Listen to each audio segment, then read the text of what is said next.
We are live on the Oxfit podcast. Good morning, everybody. Happy Thursday. Hope you're having an awesome week. We're going to have some fun this morning.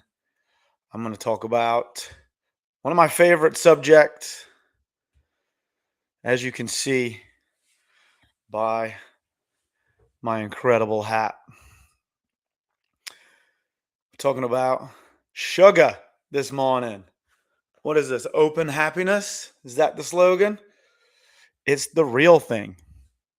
Take that off. What does this make you think when you see this? Polar bears, happiness, Christmas, the holidays, sitting around the table, drinking sugar. Bye-bye. How are we feeling this morning? Good morning, Bailey. Nice to see you in the live chat. Look what I dug out today. Found this retro shirt. Still fits. Oh, Bailey, good. Cavities. That is what it makes you think of. So I'm wearing this. Come a long way since this t-shirt. This t-shirt's about 10 years old. Still, that's the logo that I drew on a sheet of paper 11 years ago, something like that. But I'm wearing this shirt as we talk about this topic today because my first experience in 2012 or 13 doing my first paleo challenge changed my life, changed my whole perspective on nutrition, changed my whole understanding of how to eat as an athlete, how to eat for performance, and basically all the propaganda that I'd taken in over my years of training. So that's what we're going to talk about today. And yeah, I'm really excited to talk about it. I'm a sugar addict. I talked about it on my last episode. I talk about it a lot. I am constantly in recovery from sugar. And like I said, I'm tracing it back to, hey, good morning, Keith. Tracing it back to my first ever paleo challenge. When I first walked into a CrossFit gym back in 2013 or 2012. And as an athlete, I thought that I had to, you know, eat as much pasta as I could. I thought I had to take one in England was a Gatorade. When I wasn't a Gatorade, it was a Lucozade to the gym, which was basically a sugar drink that I thought I used to have to take to the gym because I was such an intense athlete.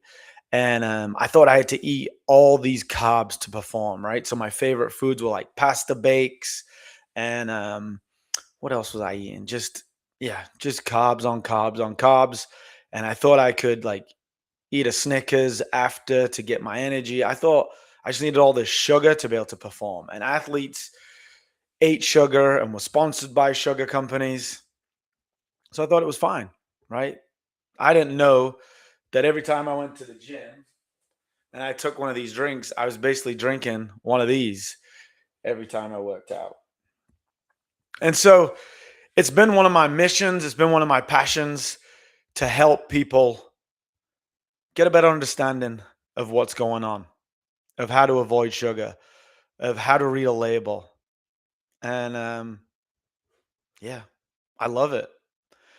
One thing I tell people is if you can go away from working with me for whatever period of time it is, and you now turn over a packet and you look what's in it, or you avoid sugar, or you think about the way you eat a little bit different, you take a different drink to the gym,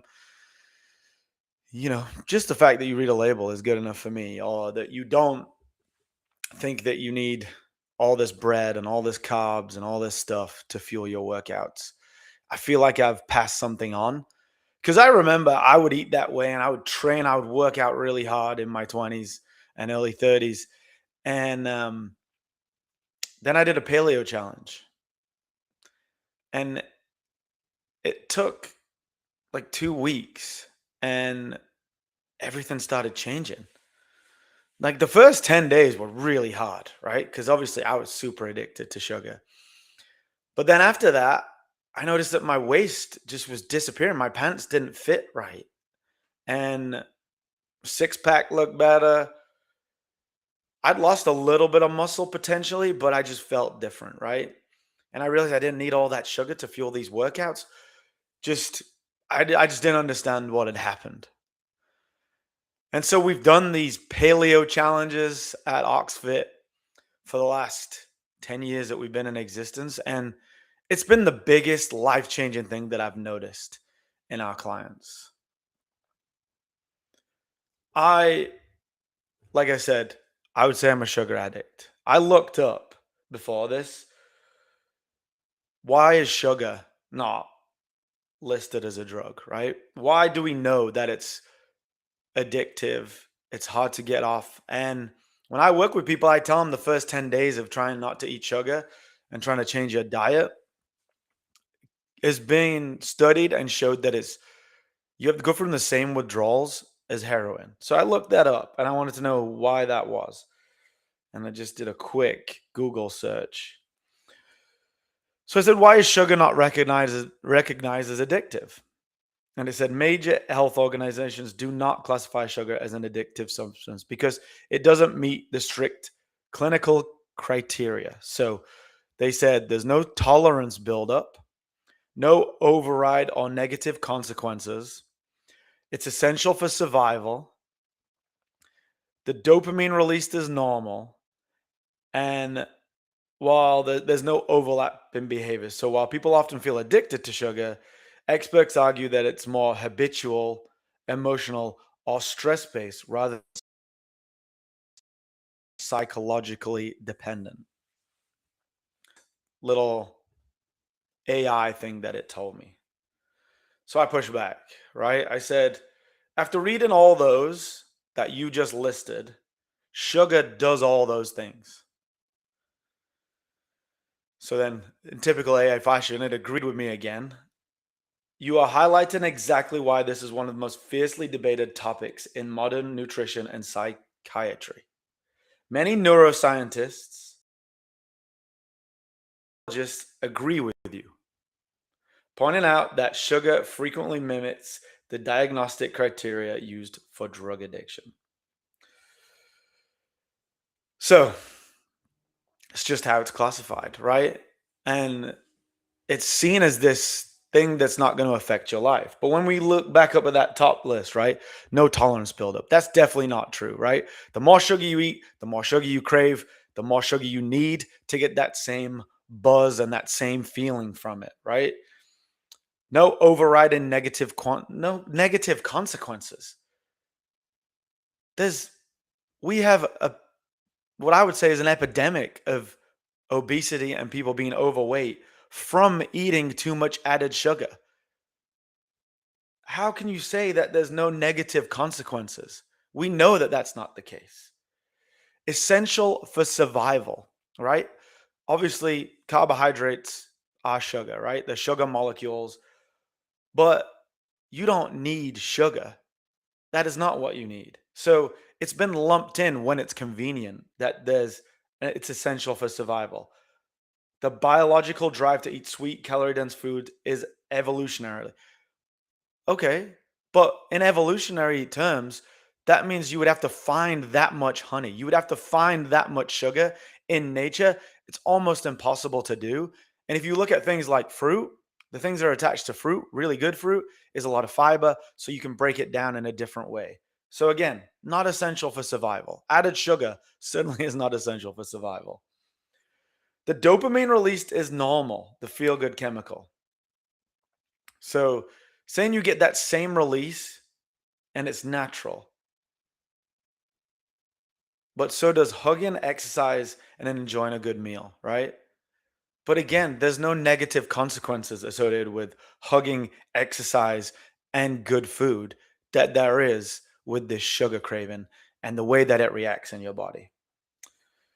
And then it's saying there's no overlap in behaviors. We know that's not true, right? We know that there is a lot of emotional and stress based eating habits that come from things like chocolate, things like candy, and all these added sugar foods. So I'm going to argue that it's addictive and it should be. You should bring sugar into your house the same way you bring alcohol into your house. You should bring sugar into your house the same way you bring any drug into your house, right? You should lock sugar away in your house like you lock away the Tylenol, like you lock away all this other stuff. You should protect yourself from it. And people are not going to like to hear that. I don't like to hear that, right? But I'm on the first phase of Ox 100 again as we build towards Beach Brawl, and I'm trying to cut out added sugar. I'm trying to be really conscious of it, and I feel the addiction. The first 7 days were easy. We're 10 days in now, and I can feel my brain trying to convince me that it's okay to go and grab something like from CVS, or like I had to go grab something for the kids from CVS last night. My brain was like, "Hey, while you're here, why not just pick up? You've done really great. You've been tracking your macros. Look at this. You've been tracking your macros now for 10 days in a row. You deserve something. And you can make it fit your macros." Now that's that addictive tendency coming back. And I know that I've got to treat myself like that is a drug that I don't need because it doesn't fit my goals. How do you feel about that? What does that bring up in you guys? Are you addicted to sugar? Do you think that this should be a controversial topic? In later episodes, I'm not smart enough to get into it, but I want to link to some of the research that's been done with cancer as a metabolic disease. And there's some really great podcasts and some really great studies on how you can avoid certain cancers by fasting and avoiding sugar. And like, there's a lot of science in there. But look at cancer as a metabolic disease, and it's Dr. Thomas Seyfried. If you're interested, look that up and get into that because I think there's a lot of amazing stuff in there that is seen as controversial for some reason, but I think it's fascinating. But let's get into today how to break sugar addiction and why I think sugar should be treated like a drug. What if I told you the most addictive substance in your life probably isn't illegal? It's sitting right in your pantry. It's in your coffee, your healthy snacks, your sauces, your protein bars, your kids' cereal, sugar. And before people get defensive, I'm not saying sugar is the exact same as hard drugs. But I am saying if a substance hijacks your cravings, changes your mood, destroys your health, creates dependency, and keeps millions of people trapped in cycles that they can't break, just like me, maybe we should stop pretending that it's harmless. Right now, people are exhausted, overweight, inflamed, anxious, sick, and addicted to something that they consume every single day. And the sad thing is, most of us don't even realize it. Today, we're going to talk about why sugar acts like a drug, why it's so hard to quit, and most importantly, how to break the addiction and take your life back. So let's start with part one. What's the real problem with sugar? The scary part about sugar isn't sugar, it's the amount of sugar and how engineered modern food has become that you don't even realize that you're taking in sugar. Your brain was never designed to handle this level of hyper processed food constantly hitting your dopamine reward system. Every single drink, every dessert, every reward, every late night craving. And the problem is that nobody thinks they're addicted because it's just socially acceptable. Think about this. How many people need sugar when they're stressed? How many people crave it every day? Can't stop eating it once you start. Feel withdrawals when you cut it out of your diet. Use it emotionally. Hide how much they consume. Know it's hurting them, but keep doing it anyway. Now, to me, that's starting to sound a lot less like just a food or just an additive. And over time, what does it do? It wrecks your energy, wrecks your discipline, ruins your hormones, affects your sleep, kills your focus, and while you're here listening to this podcast, your body composition. Then people wonder why they feel terrible all the time. Starting to sound pretty obvious. The next part, why can't people quit? Well, here's the truth that people don't want to hear. Sugar addiction usually isn't the problem. It's a lifestyle problem. When your sleep sucks, when you're stressed, when you don't exercise, when you're emotionally drained, when you have no structure in your life, your brain starts to look for quick dopamine hits, right? When all the things are just a little bit off, your brain wants something quick and easy that's going to reward you, and sugar delivers it so fast. That's why people don't just crave sugar physically, they crave relief. Relief from boredom, relief from stress, anxiety, exhaustion, lack of purpose is when you start hunting around in the closet, right? Looking for that quick hit, looking for something to make you feel better. I know when I'm bored, the first thing I start do is hunting for food. So that's why willpower alone usually fails. You can't just try harder while living the same unhealthy lifestyle. You need a complete reset. That's why you got to work with me. That's why you need a group of people. That's why you need a support group to help you break something like this. It's a complete lifestyle reset. And it doesn't take a day. It doesn't, oh, I'll start on Monday. It's not one of them things. It's making a commitment. So, how do you break that addiction? Here's what actually works. You got to stop feeding the cycle. Most people try to moderate the foods they're addicted to. That's like trying to casually manage something that already controls you. How are you going to do that? For a period of time, the only way to do it is to go all in. Cut out all sugar, eliminate ultra processed junk, stop drinking calories, stop rewarding yourself with food. Not forever, but long enough to really regain control, right?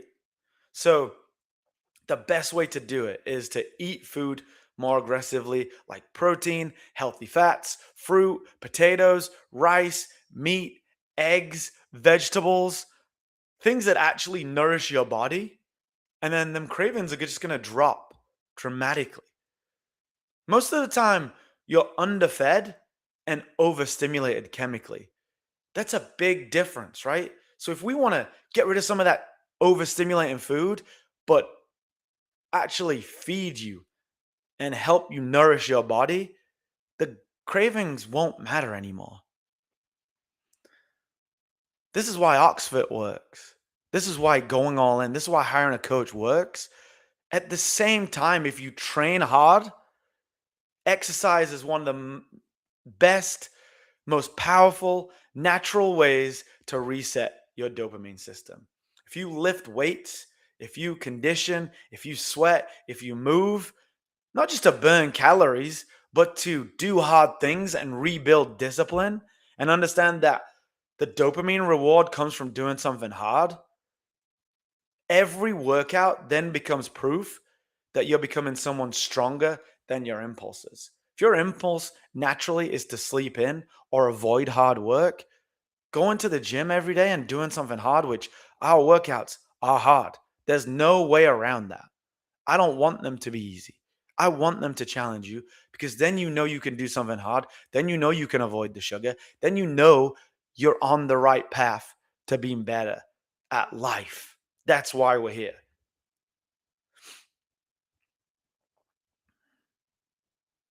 The fourth thing you got to do is you got to fix your environment, right? I talked about it before. You got to lock these things away. If your house is full of garbage food, you're eventually going to eat it. Making the right choice is easy if that choice is not in your house. The most addiction is environmental, right? Which is what makes sugar almost impossible. This weekend, what is there going to be? If you're a dad like me, what are you going to go to? You're going to go to somebody's birthday party. What is the highlight of that birthday party? It's cupcakes. Or it's just trash food. And somebody's going to have a cooler of alcohol, right? So all these things are going to be present in that environment. It's not going to be easy to make a better choice. Now, if your house is full of cupcakes and alcohol and all these things, it's not going to be easy to make that choice at home because it's right in front of your face. And honestly, there's nobody there to judge you. You're not going to judge yourself if you go grab a little cookie or something like that. The problem is you can't stop, right? The best piece of marketing is something like once you pop, you can't stop. Now let's talk about understanding these cravings. A craving feels permanent in the moment, right? When you want that sugar, like, oh my God. When I finish eating my dinner every single day without fail, and I know some people are going to be the same, that sugar craving just boom. Come on, hey, something sweet. We just finished this day off right. You worked really hard today. You worked out, you ate really clean. Oh man, just go grab a little piece of something. The thing is if you get past that initial moment, it usually peaks and then it fades away. You don't really need that sugar. You just need to survive that moment, that little moment without giving in. And having a coach, or having a group of people that you know you're reporting to, that you know you're writing nutrition down to, knowing that you want to get better at this thing, it helps. Because every time you do it, that little voice gets a little stronger that you can do it and you build momentum. So why does this matter more than most people think? Why am I ranting on about sugar when you're going to go to the grocery store, you're going to go to the gas station today, and it's just there right in front of the checkout, right in front of your face. You could just go grab it.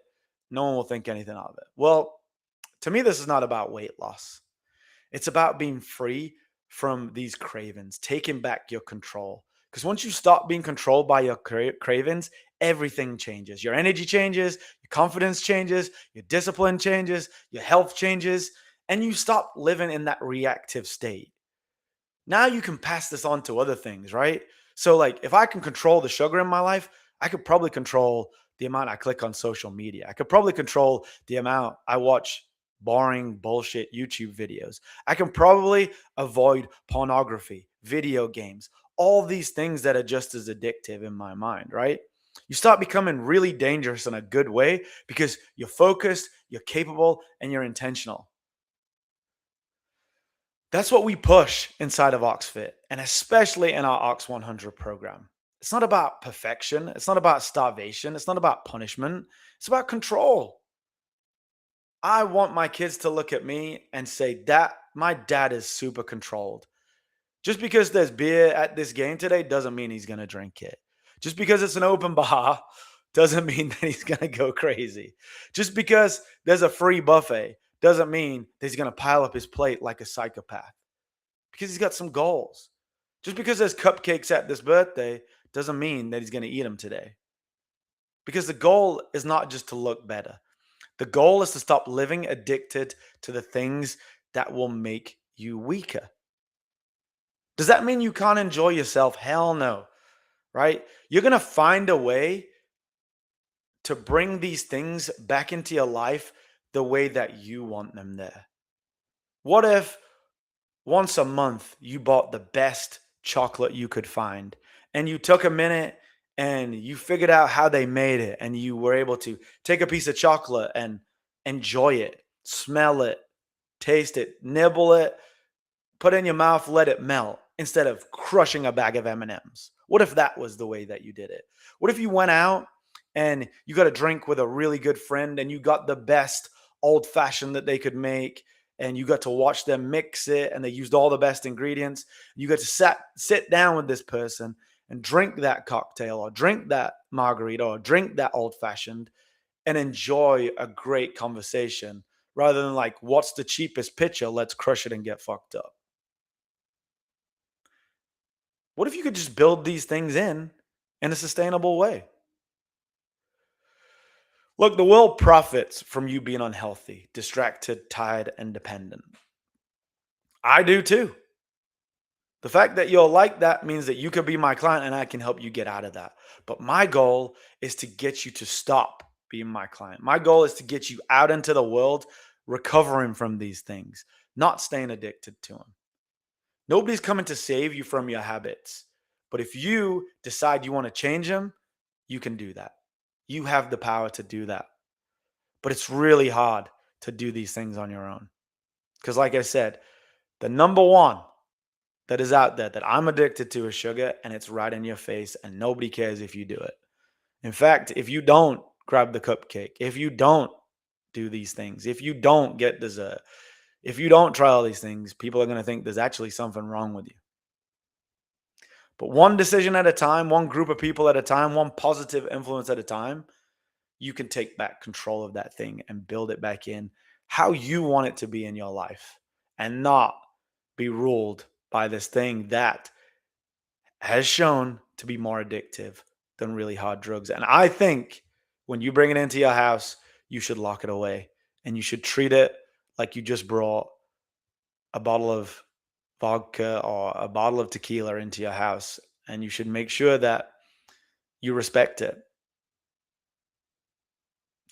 If this video has helped you, please subscribe to the channel, click like, leave a comment, go comment on one of our other videos. You know, we're a small business. Me, Caitlin, Savannah, Lauren, all working on these podcasts every single day just to try and help you get one step better and find your strength. So if you're finding your strength with Oxfit, if you think someone else needs to watch this, if you know someone who's addicted to sugar like you, then please send them this, like, comment, subscribe. Subscribing and stuff to our channel really helps. We've produced a video almost every day for the first 5 months of this year, and that's not easy to do. So thank you for listening. Thank you for being a member at Oxfit. Thank you for being a part of, everything we do and wanting to hear these things, even if they're not easy to hear, right?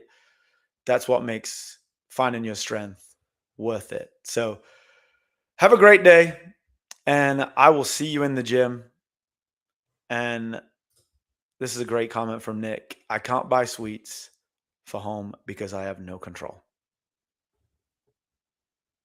That's it. And Nick is working with Caitlin right now. He's cut this shit out for like 2 weeks, and I can already see his abs. So, what a testament to Caitlin as a coach, this program. And like Sean says, Publix cake is so good. It is good, but it's not as good as choosing how you want it in your life and choosing how you want to take in sugar. And not as good as spending a whole week where you live the way that you want to live and just knowing that you could say no to it. That's one thing that I struggle with, right? Is working class, open bar means free drinks. Learning that, what was it we talked about last time? Anything. Wow. I'm proud of you. That's really cool. Everybody go say congratulations to Nick. 1 month cookie free, right? It's a big deal, right? And we just don't celebrate that. If someone said I'm 1 month alcohol free, I'm 1 month off cocaine, I'm 1 month off whatever it is, they get celebrated, right? Like I want us to celebrate stuff like that just as intensely and just as aggressively, right? My wife won't shy away from the fact that she's addicted to sugar. If she could do a month without chocolate, she should be celebrated just like we would if somebody was coming off something that we know would be harmful because it's harmful to her goals. She wants to crush the triathlon this year. Her knees feel better when she's not eating it, right? So just take control. What was I going to say? Anything that gives you an instant hit of dopamine will eventually ruin your life. Everything that is difficult, everything that gives you a real reward is on the other side of doing something hard, right? There is no easy dopamine structure. that won't have a negative impact on your life, whether that's nicotine, alcohol, harder drugs, pornography, video games. The more you do these things, the more you consume these things, the more negative they are. Building a real relationship with somebody and having a real conversation and going out of your way to commit to a friendship and build a relationship, really hard. But the dopamine reward long term is going to be fantastic. Building a really good fitness routine where you want to get to a massive goal is going to be really hard, but the long term payoff to that is going to be ginormous compared to uh, maybe if I just eat some sugar today or have a beer today. And at Ox.fit, I would love to work with you. I don't have many spaces left this year, dude. Like, I had a lot of people start with me in January and they're still with me. And I just had a lot of people start this month. And I don't have many spaces left if you want to work with me for something like Beach Brawl. So you better hurry up and hit me up before I'm on a wait list. Close it out like this. Steve says, congrats from another former cookie holic. Love it. We are breaking cookie holics and sugar addicts one day at a time in our gym, and makes me proud. Thank you, everybody. Have a great Thursday. I'll see you in the gym. Keep doing hard things. Comment on this podcast what the hard thing is that you're going to remove from your life this week. And if you need help,